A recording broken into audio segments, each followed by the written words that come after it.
নমস্কার। জি টিভি, জি গ্রুপ এর কর্ণধার সুভাষচন্দ্রকে নিয়ে গতকাল সারাদিন ধরে ইন্টারনেটে খুব হইচই, অনেকে হইচই করেছেন। ব্যাপারটা কি না, শোনা যাচ্ছে আসল কথাটা পরে আসছি, যে শোনা যাচ্ছে যে তার ঋণ মকুব করে দেওয়া হয়েছে। ঋণ নিয়েছিলেন 22,000 কোটি টাকা, ঠিকই শুনছেন, 22,000 কোটি টাকা। এখন 6 কোটি টাকা দিয়ে শোধ করলেই তার সমস্ত ঋণ মকুব। তা অঙ্কের হিসেবটা মোটামুটি ঠিকই আছে, যদিও আসল ঘটনাটা একটু আলাদা, কিন্তু আমি সে কথায় পরে আসবো। তার আগে যেটা বলার সেটা হচ্ছে যে খেয়াল করে দেখবেন, যদি দেখেন পুঙ্খানুপুঙ্খভাবে দেখবেন যে জি মিডিয়ার কর্ণধার এবং media mogul, media baron Subhash Chandra কিন্তু বেআইনি কোনো কাজ করেননি, এখনও করেননি, আগেও করেননি। আগে তিনি সাংসদ হয়েছিলেন, বিজেপি সমর্থিত সাংসদ হয়েছিলেন, কখনো কোনো বেআইনি কাজ করেননি। বেওসার স্বার্থে অনেক কিছু করেছেন, তখনও কোনো বেআইনি কাজ করেননি এবং এখনও কোনো বেআইনি কাজ করেননি। হ্যাঁ, তার মিডিয়াকে অনেকে গদি মিডিয়া বলে গালাগাল দিয়েছে, আরও অনেকের সঙ্গে, তো সে তো দিয়েই থাকতে পারে, কিন্তু গদি মিডিয়া হওয়া যত নিন্দনীয়ই হোক, সেটা তো কোনো বেআইনি ব্যাপার নয়। ফলে তিনি বেআইনি কিচ্ছু করেননি। এবং দ্বিতীয় কথা হচ্ছে যে এই যে ঋণ মকুব করার কথাটা বলা হচ্ছে, ঋণ মকুব করাটা খানিকটা ঠিক কথা, কিন্তু এই ঋণটা কিন্তু তিনি নিজে নেননি, নিয়েছিল তাঁর গোষ্ঠী কিছু সহযোগী সংস্থা। তিনি শুধুমাত্র গ্যারান্টার ছিলেন। গ্যারান্টার মানে হচ্ছে তিনি বলেছিলেন যে ওরা শোধ করতে পারবে ইত্যাদি প্রভৃতি। তো সেটাও একেবারেই বেআইনি কিছু না। ঋণ নিলে তো কেউ কাউকে গ্যারান্টার থাকতেই হবে, বিভিন্ন সংস্থা তো ঋণ নেবেই। তো এইসবের মধ্যে কোনো কিছুই বেআইনি কিছু নেই। টাকাটা অবশ্য একটু বেশি, ওটা ঠিকই বলা হচ্ছে। টাকাটা হচ্ছে 22,000 কোটি টাকা, 22,000 কোটি টাকা। তো সেটাতেও বেআইনি কিচ্ছু নেই, বেশি টাকা তো লোকে নিতেই পারে। এ তো ঠিক ফুটপাতের ভিখিরি নয় যে ফুটপাতেই দুধ গরম করবে এবং ফুটপাতেই বাচ্চাকে খাওয়াবে এবং তারপর মন্ত্রী শান্ত্রীরা এসে তাদেরকে ফুটিয়ে দেবেন। ওই সমস্ত বেআইনি কারবারের ধারে কাছে বড় বড় টিভি মিডিয়া, বড় বড় গদি মিডিয়া, বড় বড় কর্পোরেটরা থাকেন না, ফুটপাতে দুধ গরম করে বাচ্চাদের খাওয়ান না। তাঁরা যেটা করেন সেটা হচ্ছে মাছের তেলে মাছ ভাজা, মাছের তেলেই মাছ ভাজেন, অর্থাৎ ব্যাংকের টাকাতে, এবং তারপর সেই মাছই খান।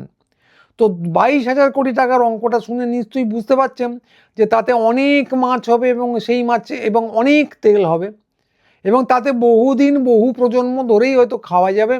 কিন্তু ওইটাকেই বলা হয় আভিজাত্য। ইংল্যান্ডে যে লর্ডরা ছিলেন, তারা বছরের পর বছর জনতার বুকে বসে দাঁড়িয়ে ওপরাতেন, এমনকি শুধু জনতা নয়, উপনিবেশ স্থাপন করে ভারতবর্ষ বা অন্যত্র আফ্রিকা, চীন, এসব জায়গাতে ইস্ট ইন্ডিয়া কোম্পানি খুলে সেখান থেকে টাকা এনে তাদের দাড়ি উপরে, তার উপরে বসে আরাম করে হাউস অফ লর্ডসে গিয়ে বক্তৃতা দিতেন। ওটাকেই আভিজাত্য বলতো। তো ব্রিটিশ গেছে, কিন্তু আভিজাত্য চলে যায়নি, ওটাকেই আদর্শ আভিজাত্য বলে। এ নিয়ে আমাদের কোনো সন্দেহ থাকার কথা নয়। এবারে একটা প্রশ্ন আসতে পারে যে বিজনেসের জন্য টাকা নেওয়া হয়েছিল, যে ব্যবসার জন্য, যে বেওসার জন্য, সেটা অবশ্য ফেল মেরেছে, তো নইলে টাকাটা ফেরত দিতে পারবেন না কেন?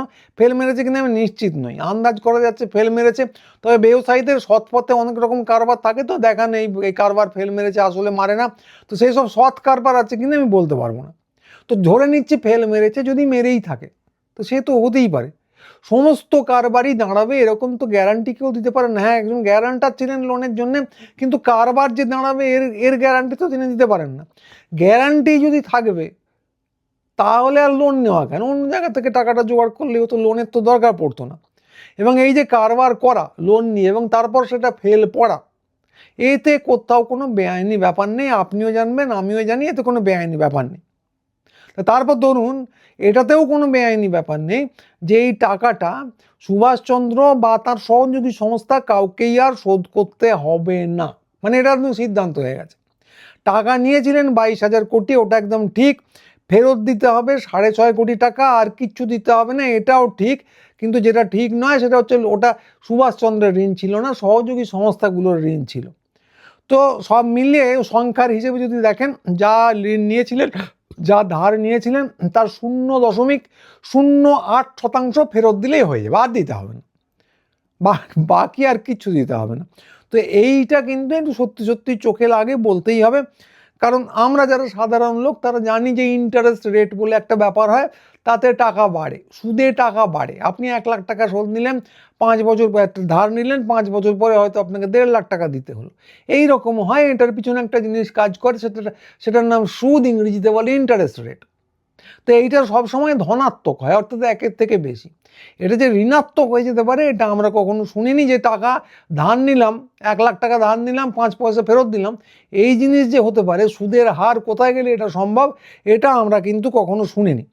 কিন্তু এই যে আমরা শুনিনি, এটা আমাদের দোষ, সুভাষচন্দ্রের দোষ না। কারণ ব্যাপারটা যেটা হয়েছে সেটা সম্পূর্ণ বেআইনি।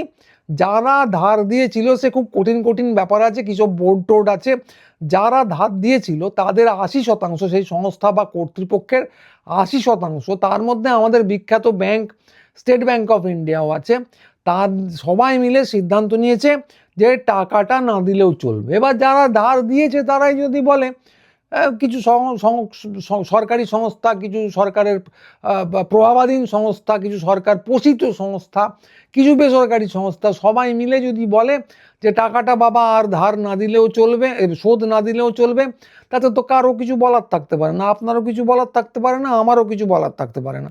বেআইনের কিচ্ছু নেই। হ্যাঁ, একটা কথা আপনি বলতেই পারেন যে এই টাকাটা তো ব্যাংকের নিজের নয়।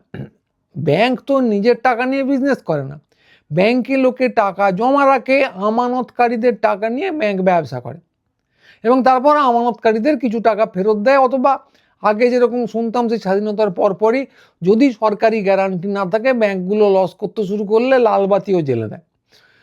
তো এইটা এখন আর হয় না, এখন কিছু গ্যারান্টি আছে, কিন্তু সেটা আজকের বিষয় নয়। তা আপনি বলতেই পারেন, এই যে আমাদের টাকা আমানত করে সরকারি বা সরকার পোষিত বা কিছু সরকারি রেগুলেশন মেনে চলা, নিয়ম মেনে চলা ব্যাংক, ফলে এই যে টাকাটা ভোগে চলে গেল, এটা তো আমাদেরই টাকা বলতেই পারেন। তো সত্যি তো 22,000 কোটি টাকা বা আরও যদি কিছু টাকা ভোগে চলে যায়, সেটা দিয়ে তো আপনাকে কিছু বেশি ইন্টারেস্ট দেওয়া যেতেই পারতো, বলতেই পারেন। কিন্তু আপনি বললেও এর কোনো আইনি ভিত্তি নেই, খুব সহজ ব্যাপার। কারণ হচ্ছে, আপনি টাকা জমা রাখেন ঠিকই, কিন্তু সেই জমানো টাকা কাকে দেওয়া হবে, কার ঋণ মকুব করা হবে, এমনকি ব্যাংক অন্য ব্যাংকের সঙ্গে মার্জ করবে কিনা, এমনকি আপনার ইন্টারেস্ট রেট কমিয়ে দেওয়া হবে কিনা, এমনকি ব্যাংক লালবাতি জ্বালবে কিনা, গ্যারান্টি কিছু দেওয়া হবে কিনা, এই সমস্ত কিছু সিদ্ধান্ত নেবার ভার আপনার হাতে কেউ দেয়নি। আপনি এই সিদ্ধান্ত নিতে পারেন না, আপনি কোনো হরিদাস পাল নন। টাকা আপনি জমা রাখবেন, কিন্তু সিদ্ধান্ত যারা নেবে তারা হচ্ছে রাজার বেটা, তাদেরকে নানা লোক অ্যাপয়েন্ট করবে, সরকার অ্যাপয়েন্ট করবে, বা তারা প্রমোশন পেয়ে উঠবেন, তাদের সঙ্গে কোথায় কার কী কানেকশন আছে আপনার জানার কোনো উপায় নেই। তাঁরা সিদ্ধান্ত নেবেন যে ঠিক কী করা হবে। এই ক্ষেত্রেও তারা সিদ্ধান্ত নিয়েছেন। তো টাকা যদি মার যায়, আপনার গেল, হতেই পারে, কিন্তু আইন বলছে ঋণ দেওয়া, মকুব করা, এখানে আপনি সিদ্ধান্ত নিতে পারেন না। আপনি কোনো হরিদাস পাল নন। ওই যে রাজারা বসে আছেন, রাজার বেটারা, যাদের অন্য নাম আছে, রাজার বেটা তো পদের নাম নয়, তো তারা সিদ্ধান্ত নেবেন, তারপর আপনার গেলে যাবে। বেআইনি কিচ্ছু নেই এর মধ্যে। আপনার টাকা গেলে যাবে, কিন্তু বেআইনি তো কিছু নেই, ফলে অভিযোগ করার মতো কিছু নেই। হ্যাঁ, আপনি যখন ঋণ নেন, ধরুন একটা গাড়ি কেনার জন্য লোন নিলেন, গাড়ি কেনার জন্য লোন নিয়ে আপনি শোধ করতে পারছেন না, একটা কিস্তি মিস হয়েছে, তখন কি হয়, ঋণদাতা যারা থাকে, শোনা যায় তারা নাকি লাঠি সোটা, বেশ পেশিবহুল চেহারার গুন্ডাদের পাঠিয়ে দেয় বাড়িতে, গাড়ি তুলে নিয়ে চলে যায়, অনেক ক্ষেত্রে মারধর টারধর করেছে, এই নিয়ে আবার কোর্টের রায়ও আছে এরকম করা যাবে না, তারপরেও শুনি এসব ঘটে। এবং তারপর তো চিঠি চাপাটি আসেই অফিসিয়াল, যেগুলো আপনাকে কেউ ছেড়ে দেয় না। কিন্তু মনে রাখতে হবে, আপনি হচ্ছেন নিতান্তই চুনোপুটি। 22,000 কোটি টাকা ধার নিয়ে কারবার করার ক্ষমতা আপনার নেই। আপনি হচ্ছেন চুনোপুটি, আর বড় বড় লোকেদের সমস্ত কিছু হচ্ছে বড় বড় ব্যাপার, সমস্ত কিছুই আইনি। তো বর্তমান ভারতবর্ষে ধরুন ফুটপাতে যারা দখল করে বসে আছে তারা বেআইনি, কারণ ফুটপাত দখল করাটা তো চুনোপুটিদের কাজ, দখল করা ঠিক নয়। মিটিং করতে চাইছে যে আরশোলারা বা অন্যান্য বিরোধী দলেরা, তারা বেআইনি, কারণ রাস্তা দখল করে মিটিং করা যাবে না। শুনছি মসজিদে মাইক যারা বাজাচ্ছে সেও নাকি বেআইনি, আবার শুনলাম ওটা বেআইনি নয়, ওরকম কোনো নোটিশ জারি করা হয়নি। কিন্তু যখন বলা হবে নিশ্চয়ই ওটা বেআইনি, কারণ অন্যের কানে গুঁতো দিয়ে তো শব্দ ঢেলে দেওয়া ঠিক কাজ নয়। রাজনৈতিক দলের অফিসের বাইরে লাগিয়ে দেওয়া হোর্ডিং বেআইনি, কারণ তাঁর যে জমি তার থেকে ধরুন 10 তলা উপরে 3 ইঞ্চি বাইরে বেরিয়ে আছে, তো খুব বেআইনি কাজ, সব কটা খুব বেআইনি। কিন্তু এই যে আপনার টাকা নিয়ে আপনার আমানত করা টাকা নিয়ে 22,000 কোটি টাকা যদি কাউকে দিয়ে দেওয়া হয় এবং তারপর বলা হয় যে মাত্র 0.08% ফেরত দিলেই চলবে, তার মধ্যে বেআইনি কিচ্ছু নেই, এটা একদম নিখুঁত হিসেব নিকেশ মেনে আইন মেনে করা হচ্ছে, এ নিয়ে কোনো সন্দেহ নেই। কারণ বড় বড় লোকেদের সবই আইনি, আপনার জন্য আছে গুন্ডা আর ওদের পক্ষে আছে গুন্ডা দমন আইন, যদিও সেটা পাস করেনি, কিন্তু এরকমই ব্যাপারটা আর কি। তো ফলে এর মধ্যে অন্যায় কিচ্ছু হয়নি, বেআইনি কিচ্ছু হয়নি, যা হয়েছে একদম ঠিক হয়েছে। 22,000 কোটি টাকা ঋণ দেওয়া হয়েছিল এবং তারপর বলা হয়েছে 6 কোটি টাকা ফেরত দিলেই যথেষ্ট। এর মধ্যে দোষের কিচ্ছু নেই, বেআইনি কিচ্ছু নেই। হ্যাঁ, একমাত্র যদি অন্যায় হয়ে থাকে কারোর সঙ্গে, সেটা হচ্ছে বিজয় মাল্যর সঙ্গে। আপনাদের মনে থাকতে পারে বিজয় মাল্য একটা কারবার চালাতেন ভারতবর্ষে, তিনি নাকি টাকা নিয়ে টাকা শোধ দেননি, এরকম একটা অভিযোগ উঠেছিল। তারপর তিনি পোঁ করে লন্ডনে চলে যান এবং সেখানেই তিনি বসে আছেন। কথা হলো তাঁর যে টাকা নেওয়া সেটা মুখও বলো না কেন, এটা তো একটা অন্যায় অভিযোগ তিনি করতেই পারেন। তো এটা আমি বানিয়ে বলছি না, তিনি সত্যি সত্যি খুব রাগ করে অভিমান করে একটা টুইট করেছেন। টুইটে বলেছেন সুভাষচন্দ্রকে তাঁর অভিনন্দন, কিন্তু সেই অভিনন্দনেও আসলে মিশেছিল চোখের জল। তো যা বলেছেন সে লম্বা ইংরেজি, আমি তার মধ্যে যাব না। যা বলেছেন তার মোদ্দা কথা হলো, হ্যাঁ আমি তো বাবা সুয়োরানি, আমার সঙ্গে এরকম ব্যবহার করা হয়। ব্যবহারের এই যে তফাৎ, এর জন্য তিনি খুব অভিমানী হয়ে পড়েছেন। তো কথাটা একদম খাঁটি, এ নিয়ে কোনো সন্দেহ নেই। বিজয় মাল্য যে কারবার চালাতেন সে তো দেশের উপকারার্থেই। ব্যাংক থেকে যে টাকা নিয়েছিলেন যদি শোধ দিতে পারেন তো ব্যাংকেরই তো সম্পত্তি বাড়ত। আর আমাদের এই যে জি টিভি বা জি গ্রুপ যাই বলুন, তারাও যে টিভি চালায় সে তো দেশের স্বার্থেই। তারা খবরের নামে যা চারদিকে চালিয়ে বেড়ায় সেও তো দেশের স্বার্থে। আমরা তো আগের দিনই বললাম যে দেশ, রাষ্ট্র, সরকার সবই এখন সমান হয়ে গেছে। এই জন্যেই নতুন একটা কথা শুনি, সনাতনী আর রাষ্ট্রবাদী।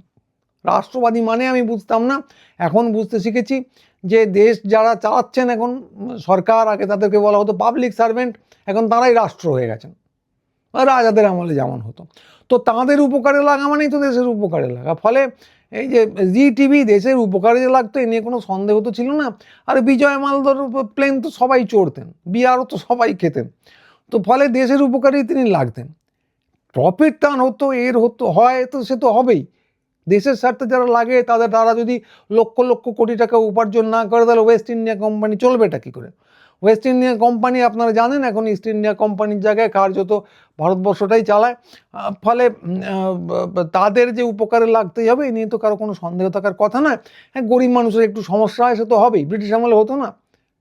এই যে ইনকামের ডিসক্রিপেন্সি বাড়ছে, উপার্জনের যে তফাৎ বাড়ছে গরিব এবং বড় লোকের মধ্যে, তো এ তো হবেই।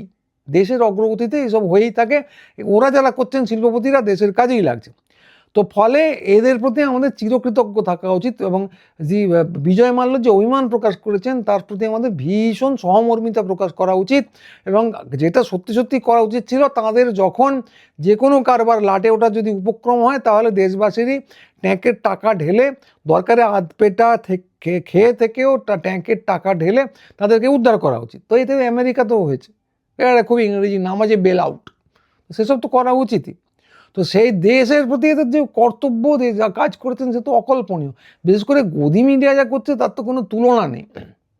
আর ওয়েস্ট ইন্ডিয়া কোম্পানির হাতে সমস্ত জল জঙ্গলের অধিকার তুলে দেওয়া হচ্ছে সারা ভারতবর্ষ জুড়ে, সে তো অতুলনীয় ব্যাপার। তাতে দেশবাসীর কিছু সমস্যা হচ্ছে, তো তারা মানিয়ে গুনিয়ে নেবে, সে অন্য প্রসঙ্গ। তো দেশ এই যে ঋণ যে আছে বড় শিল্পপতিদের কাছে, সুভাষচন্দ্রের ক্ষেত্রে সেটা শোধ করেছে, কিন্তু বিজয় মাল্যর ক্ষেত্রে করেনি। ফলে এর জন্য অভিমান, রাগ সমস্ত কিছুই হওয়া স্বাভাবিক।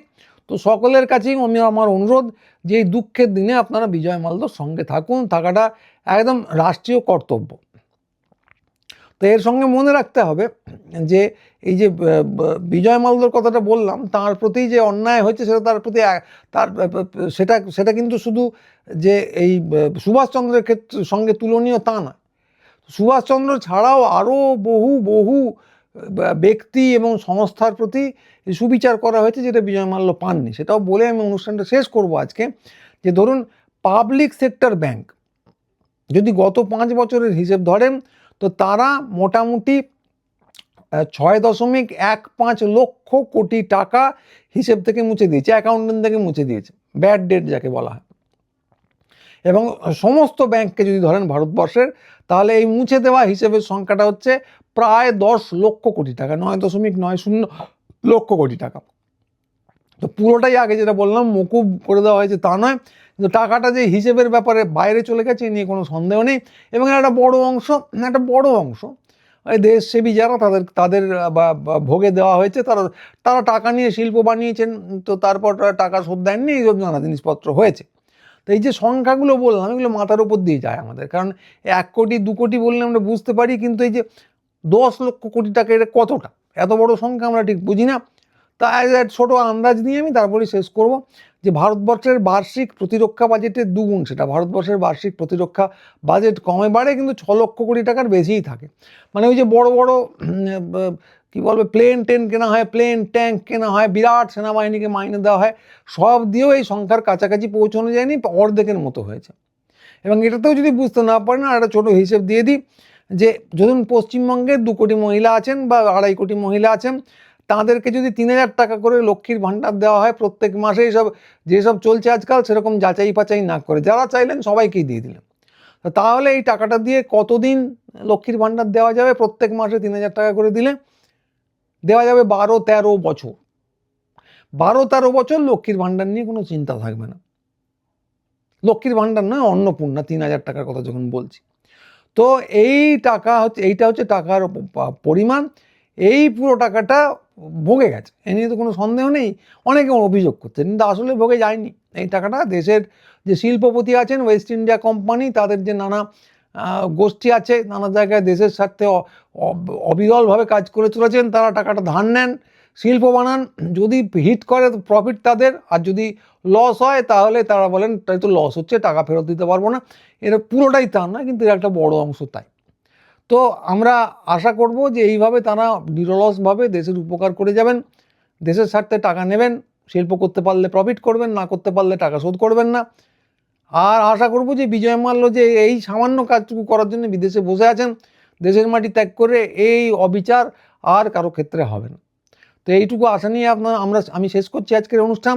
আপনারা যারা দেখলেন, যাদের ভাল লাগলো তারা অতি অবশ্যই সাবস্ক্রাইব করুন, বন্ধুবান্ধব পরিচিত সবাইকে পাঠান, মন্তব্য করুন, হাইপ করুন। আর আমাদের সাইট আছে, সেখানে এসে লিখতে পারেন guruchandali.com, এখানের নিচেও মন্তব্য করতে পারেন। এবং যদি আমাদের সঙ্গে যোগাযোগ করতে চান, যেটা নিয়মিতভাবেই বলি, যে কলেজ স্ট্রিটে পুটিরামের উল্টো দিকে আমাদের দোকান আছে, ঢু মেরে যাবেন, বইপত্র নাড়াচাড়া করে যাবেন। আর প্রত্যেক দিন অতি অবশ্যই গুরুচণ্ডালী লিখে সার্চ করে আমাদের চ্যানেলে আসবেন। প্রায় প্রত্যেক দিনই আমি ভিডিও আপলোড করি, প্রত্যেক দিন হয় না, প্রায় প্রত্যেক দিন। ফলে দেখে যাবেন একবার, কারণ সবসময় ফিরে আসে না। তো দেখে যাবেন, কারণ ছোট মিডিয়াকে এইভাবে টিকিয়ে রাখা যাবে। টিভি যখন দেখতেন আগে, এখন নিশ্চয়ই দেখেন না, তখন তো সুইচ অন করেই দেখতে হতো, সেরকম একবার করে সার্চ করে যাবেন আর কি। তো এইটা করবেন, তো এতে করে ছোট মিডিয়া টিকে থাকবে। ছোট মিডিয়া এখন ভবিষ্যৎ, যেটা দিনের পর দিন বলি। তা আজকে এইটুকুই, সবাই ভালো থাকবেন। পরের ভিডিও নিয়ে খুব তাড়াতাড়ি আবার আসবো। আজকের মতো নমস্কার।